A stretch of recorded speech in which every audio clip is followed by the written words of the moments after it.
Although I have no friends to watch it who really care, I'm making this tape because I did hear from the deaf girl Jeannie who taught me sign language and stole my heart in Pittsburgh, who I love. And she wonders why she hasn't heard from me. I went through quite an ordeal when I made the mistake of coming to Seattle in 2001, some 20 years ago, when I realized I wouldn't be spending those 20 years with my friend. And in this crucible, I fell away into disuse and my life lost most of its meaning.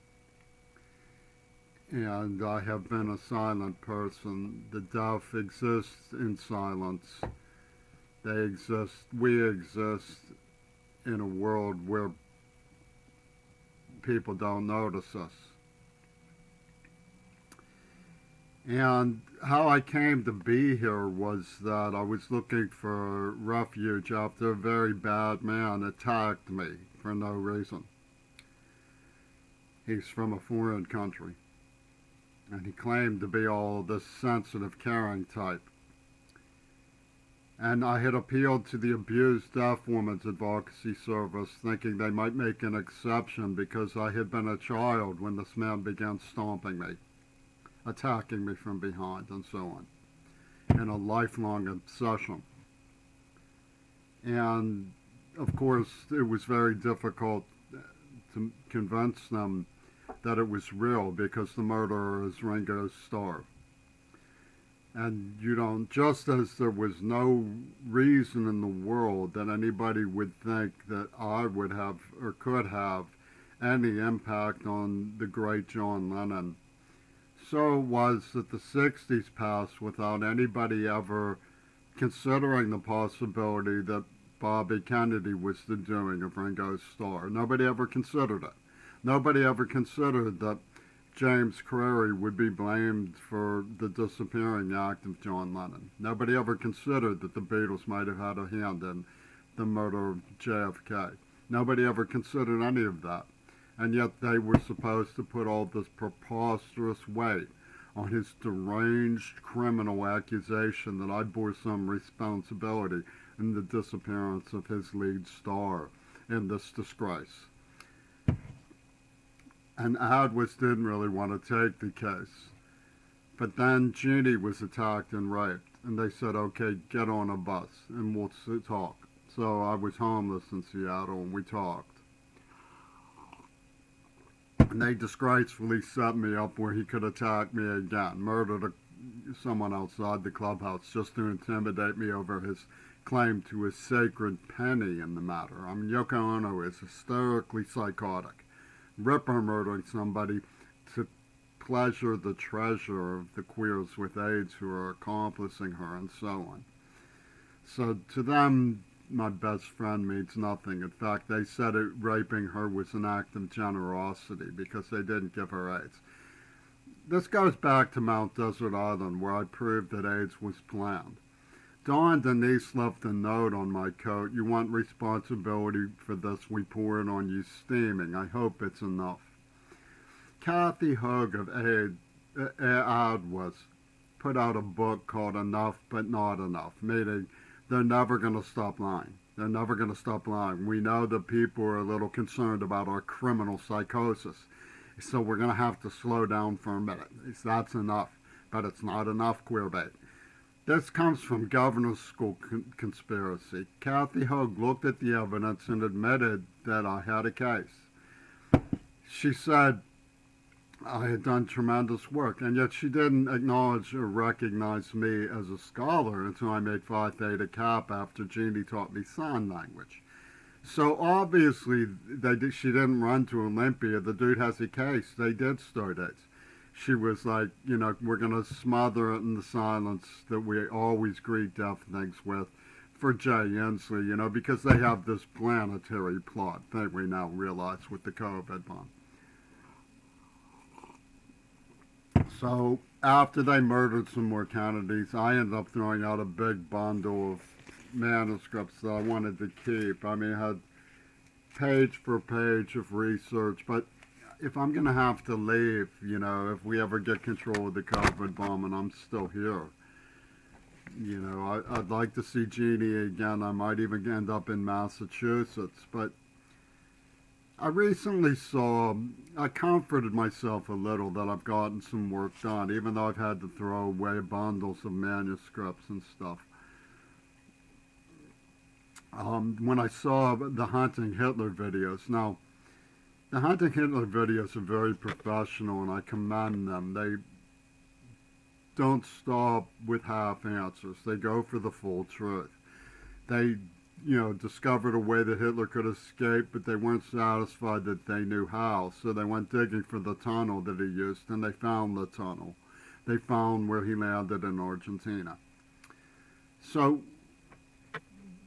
this corroborates, you would think, what I know happened through the backdoor structure of the planning of the Fourth Reich, which includes the royal family in England. In fact, they're the ringleaders of what happened.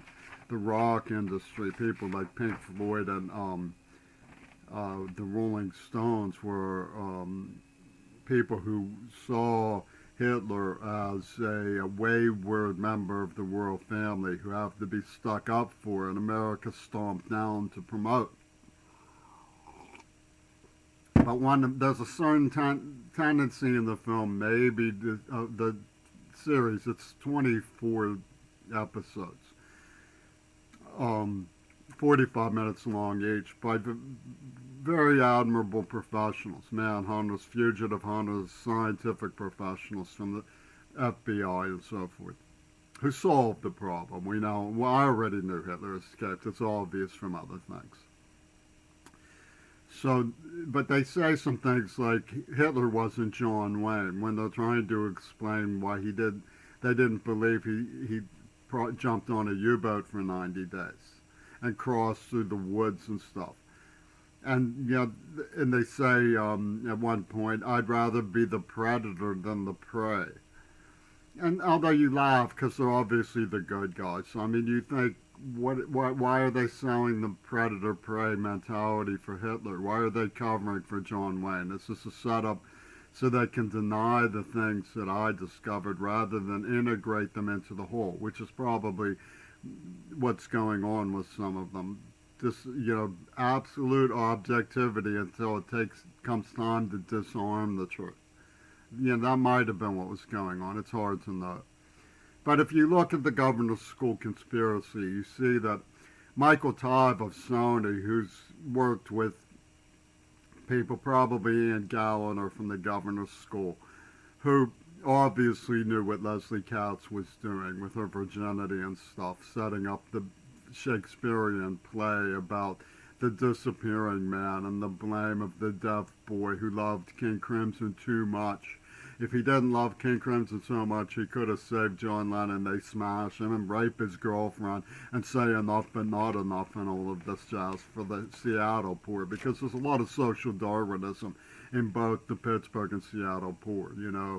COVID is enough but not enough. It'll get some of you, but it'll make you stronger. It's Donald's school, like the school they took me to where they pedoed and brutalized me as a child, in trauma and tears and, of course, in silence. That's what they were after, silence drowning the screams, they say. This is the mentality of these pro-Hitler fascists from Her Majesty's scene. So they set me up, but when they started this whole thing, I was introduced to Elizabeth Blumenfeld and Gail Burstyn, the Jewish attorney who Queen Elizabeth hired for Adolf Hitler, came on to me, hi, remember me and stuff, when I didn't know who she was. And they end up using this Sony brain beam thing that, in my psyche that nobody's allowed to know about. You're not even allowed to watch this video. The enemy intercepts it. They know all about it. So the enemy cyber taps my computer. Every opportunity the rabbit have, they misspell something to contain the hidden pun of Ono and so forth. Because they obsess with, like let's kill Kennedy's Frono. Let's kill Kennedy's Frono. And she's like, enough, but not enough. You know. So this is Donald's school, where they practice social Darwinism among the poor. But there was always an unfortunate grassroots support for Adolf Hitler in America. I had an Italian kid come up to me when I was at the library clerk at the Community College of Allegheny County, where they have the NAACP for Hitler's cat's paws. Because, you know, my father, oh, he was the outsider white from Iowa who thought he was big, man. Look what we did to his son, ha ha ha ha. And when they were doing this stuff to me, one of their emissaries, this Italian man, comes up and he says to me, Pennsylvania is the second racist state in America. And with great pride, you know. And I was like,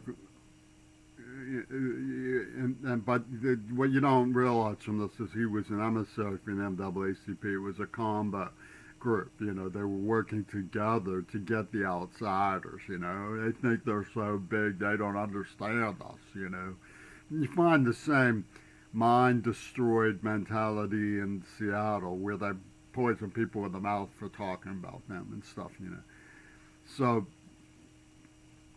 You know, they implanted a nerve agent and tortured me. And they were after my domestic record. It wasn't just not seeing Judy for 20 years. They set me up with a fiance so Seattle could say, we have his wife, ha ha ha. You know, they wanted to destroy the man within, and they had brain impacted a neuroplasm that they knew changed the personality of especially a deaf person who's being abused, to you know, please tell me what's going on. And they said, he's a dictator. He's out, and they had rusted, you know, he's a dictator. Who's a dictator now? Who's Hitler now, dog eyes? You know, and this is a concept of getting even on the United States, and the brilliant Yoko Ono working with Hitler and Jennifer Rubin. So you have the criminally insane people from Star Trek, like Mignon Wen, who, you know, was coming right into my bedroom, lying down on my bed and talking to me, trying to get me to perform for her cameras. And George Takei, you know, who we worked with John Wayne on the whole scene. And one of his buddies, Melvin Belly, represented Jack Ruby. You know, ultimately, none of this means anything when you're faced with the loss of the dear friend who misses you.